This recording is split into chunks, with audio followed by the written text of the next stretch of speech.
আপনি ভারতে পড়াশোনা করেছেন, ভারতে কিছুদিন আইন পেশাও আপনি পরিচালনা করেছেন। একটা কনফিউশন তৈরি হচ্ছে অনেকের মধ্যে যে এই ঘটনাটির আসলে বিচার বা তদন্ত আসলে কিভাবে হবে।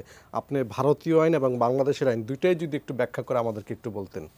আমার না প্রথমেই একটা ডাউট হচ্ছে, সেটা হচ্ছে যে যতক্ষণ পর্যন্ত আমাদের এমপি সাহেবের ডেড বডি না পাওয়া যাবে ততক্ষণ পর্যন্ত এটাকে মার্ডার হিসেবে কনভার্ট করাটা ইজ কাইন্ড অফ চ্যালেঞ্জিং। আমরা আলামতের উপর বেস করে বাংলাদেশে বিভিন্ন মিডিয়া কথা বলছেন, আর অলরেডি একটা কিডন্যাপের কেসও বাংলাদেশে হয়ে গেছে।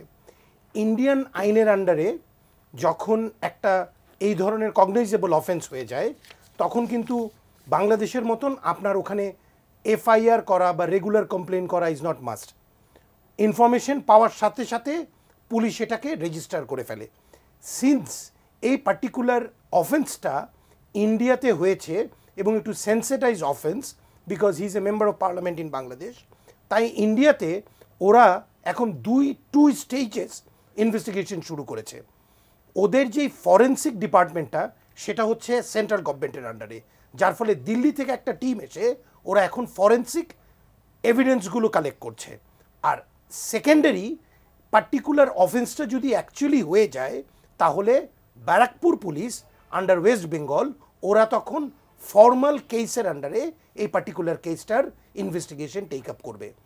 এখন পর্যন্ত ওদের যে ইনভেস্টিগেশন আছে ইন্ডিয়ান ওদের ইনভেস্টিগেশন ক্রিমিনাল ইনভেস্টিগেশন পলিসির আন্ডারে এবং রুলসের আন্ডারে এখন পর্যন্ত ওরা কাজ করছে for recovery of dead body. ওরা প্রাপ্ত আলামতের মধ্যে ওরা এটাকে মার্ডার হিসেবে ডিক্লেয়ার করছে। দেখুন, ইন্ডিয়াতে যখন একজন লোক মারা যায় আর এটার মধ্যে যদি ইন্ডিয়ানরা জড়িত থাকে তাহলে অবশ্যই ট্রায়ালটা ইন্ডিয়ায় হতে হবে। এটা কখনোই আউটসাইড ট্রায়াল হওয়ার কোনো সুযোগ নাই। যেমন ধরেন আমাদের এখানেই ওনার পরিবার থেকে বা ওনার স্বজনকেও একটা এফআইআর লজ করে দিল।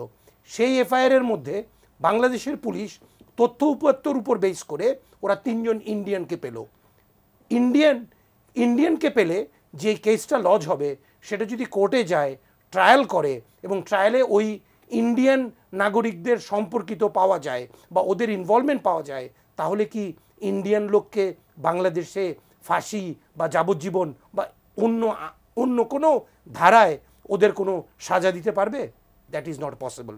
সো যেইখানে অফেন্সটা হয়েছে, যেই দেশে ইনভেস্টিগেশনটা চলছে, যারা ফরেন্সিক ইনভেস্টিগেশন কালেক্ট করছে, এটা সেই দেশেই এটার এফআইআরটা লজ হবে, ইনভেস্টিগেশন হবে এবং ট্রায়াল হবে। এখানে বলে রাখা উচিত যে কেন এই পার্টিকুলার ট্রায়ালটা ইন্ডিয়ায় হবে, বিকজ আমাদের বাংলাদেশে ক্লুলেস মার্ডার এইটার কিন্তু কোনো আইনও নাই, আমাদের এখানের কোনো উচ্চ আদালতের কোনো সিদ্ধান্তও নাই এবং আমাদের কোনো প্রসিজিয়ারও নাই।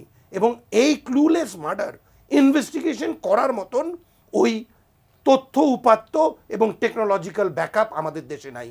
কনস্পিরেসি যদি বাংলাদেশ থেকে শুরু হয় আর মার্ডারটা যদি ওইখানে হয়, তাহলে এখানে আমাদের একটা আন্তর্জাতিক আইনের বিশ্লেষণের ব্যাপার আছে। তাহলে আগে আমাদের মার্ডারের বিচারটা করতে হবে, তারপর কনস্পিরেসির বিচার ইন বাংলাদেশ।